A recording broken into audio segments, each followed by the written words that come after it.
ফটোটা দেখে মনে হইতেছে না ভদ্রঘরের একটা মেয়ে, খুব ভদ্র একটা সতী সাবিত্রী একটা মহিলা। আসলে তাই ক্যারেক্টারটা আছে না এত ভালো না। কিলিগিয়া সবটা বিষয় তোমরা জানতে পারবা।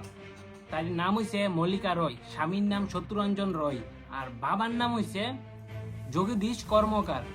স্বামীর বাড়ি আগরতলা কাডালিয়া, ঠিক আছে। তাই কিতা করছে মানে ওই হসপিটালে যাইব বলে কইয়া বাগজে আরেক ফুলা লইয়া, বাঘ মার বলে কোন ফুলা লইয়া বাগজে, হসপিটালের কথা কইয়া ফুলা লইয়া বাগজে ডাইরেক্ট, ঠিক আছে। তো সবটাই তোমরা আগে মানে ওই তাই এই ফসামুখীর হাজবেন্ডের মুখ থেকে শোনো যে তাই নিয়ে কি কইতাছে। আগে ওই বাইরের মুখ থেকে আমরা শুনি যে ভাই কি কইতাছে। ও বলছে হসপিটালে যাবে, আমি বললাম ঠিক আছে যাও। হসপিটালে গিয়ে আর আপনি আমার বাড়িতে সকালে আর এই মেয়ে বলেছে বাবা মা আসেনি, আমার বৌদি বলেছে মা আসেনি। আমি তো ওই কি অসুবিধা হলো, আচ্ছা দেখি দেখি সন্ধ্যা পর্যন্ত দেখি। আর বাবার কাছে ফোন করেছি, ও বাবা বলে আচ্ছা আমি দেখছি। আর ও তখন আর আসেনি, তখন রাত্র 12টা পরে আমরা প্ল্যান করলাম। পরের দিন থানা গেলাম, থানা গিয়ে থানাতে জিজ্ঞাসা করলাম, থানা জিরিন্টি করলাম। থানাতে বললো ঠিক আছে আমরা তদন্ত করে দেখবো। তদন্ত করে দেখে এরপরে বলছে ওই বাগমা এই নাম্বারটা নিয়েছে আমতলি। বাবার নাম জগদীশ কর্মকার, মল্লিকা কর্মকার, সব জানে, ওর ভাই সব জানে। ও গিয়েছে, ও বলে একবার বুঝিয়েছিল, বাড়ি যখন গিয়েছিল তখন বুঝিয়েছিল দিদি এইসব করিস না, কিন্তু আমার কাছে শেয়ার করেনি।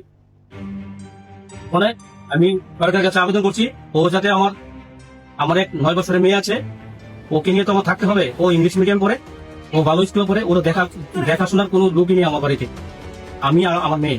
এখন আমি সরকারের কাছে আবেদন করছি এইসব অসভ্য মহিলা যাতে কোথায় জায়গা না দেওয়া হয়, আর সরকার যাতে এরকম মহিলা খারাপ ছেলে চলে যায় এটা পদক্ষেপ নেয়।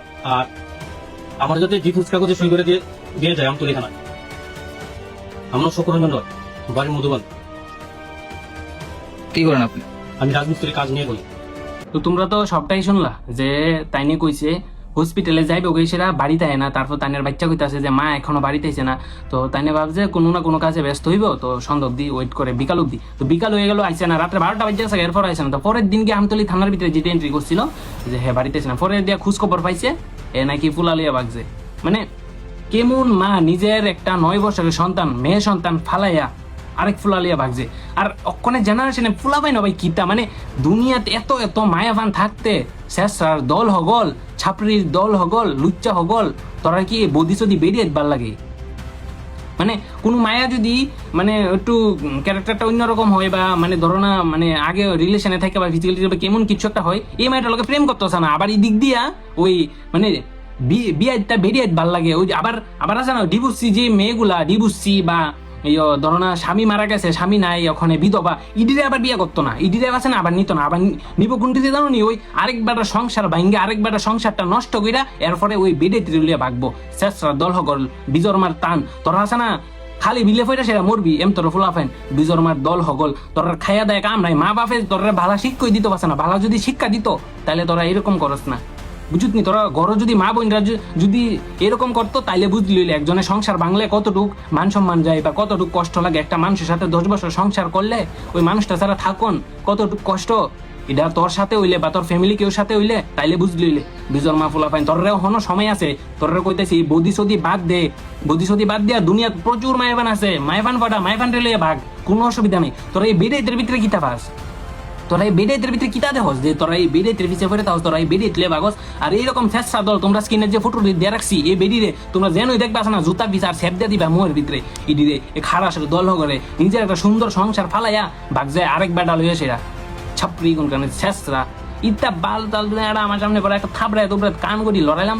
তোমরা জানা যদি এরকম মানে তাইরে কোন কারণে দেওয়া আছে না পিছা দিয়ে বাইরে দিবা, পিছা দিয়া কোনো কানো জায়গা দিবা না এইসব মানুষরে শেষরা দল। আর আমাদের মানে ত্রিপুরার গভর্নমেন্ট মানে ত্রিপুরা সরকার কি তা করতেছে, আমি চাই ত্রিপুরা সরকার এটার প্রতি একটা কোনো একটা আইন তৈরি করুক যে একজন বিবাহিত স্ত্রী বা বিবাহিত একজন পুরুষ অন্য কোনো নারী নিয়ে ভাগ্য পারতো না বা অন্য কোনো ছেলের সাথেও ভাগ্য পারতো না, এরকম একটা আইন তৈরি করতো। আর যদি ভাগেও তারা করার থেকে করা শাস্তি দেওয়া হইতো, তাহলে একজনের শাস্তি দিলে আছে না আরেকজনের দেখতে সেটা আছে না মানে একদম শুধু হয়ে গেলে লেগা, বুঝলি? মানে আমাদের ভারতবর্ষে যদি এরকম একটা আইন তৈরি হইতো আছে না, আমি সবচেয়ে বড় খুশি হইলাম। অন্যরা হইলেও না হইলে না, বাট আমি খুশি হইলাম। এরকম যদি একটা আইন আমাদের সরকার তৈরি করতো খুবই ভালো আসছিল। আর এই ছাপড়ি ছুপড়ি র্যান্ডা স্যান্ডা শুন, তোর একটা কথা কই, একজন পুরুষের 10 বছরের সংসার তুই নষ্ট করে আরেক বেটার বেডি রইলে তুই ভাগজত, এটার অভিশাপ তুই ঠিকই পাবি, এটার শাস্তি তুই ঠিকই পাবি।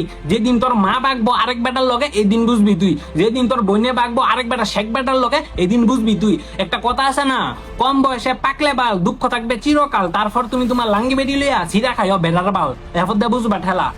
এতটুকুই কমু, তোমার শাস্তি তুমি পাইবা। উপরে একজন আছে বুঝছনি, একজনের সংসার নষ্ট কইরা তুমি সুখে থাকতে পারতা না, তো তুমিও সুখে থাকতে পারতা না। যে বেডি নিজের 9 বছরের বাচ্চারে রেখা নিজের এত বছর 10 বছর সংসার কইরা এই বেটার ছাইরা তোমার কাছে আয়া পড়ছে, কোন বিশ্বাস আছে যে তোমার ছাইরা আবার আরেকজনের কাছে যাইতো না? হ্যাঁ, বুঝবা ঠেলা।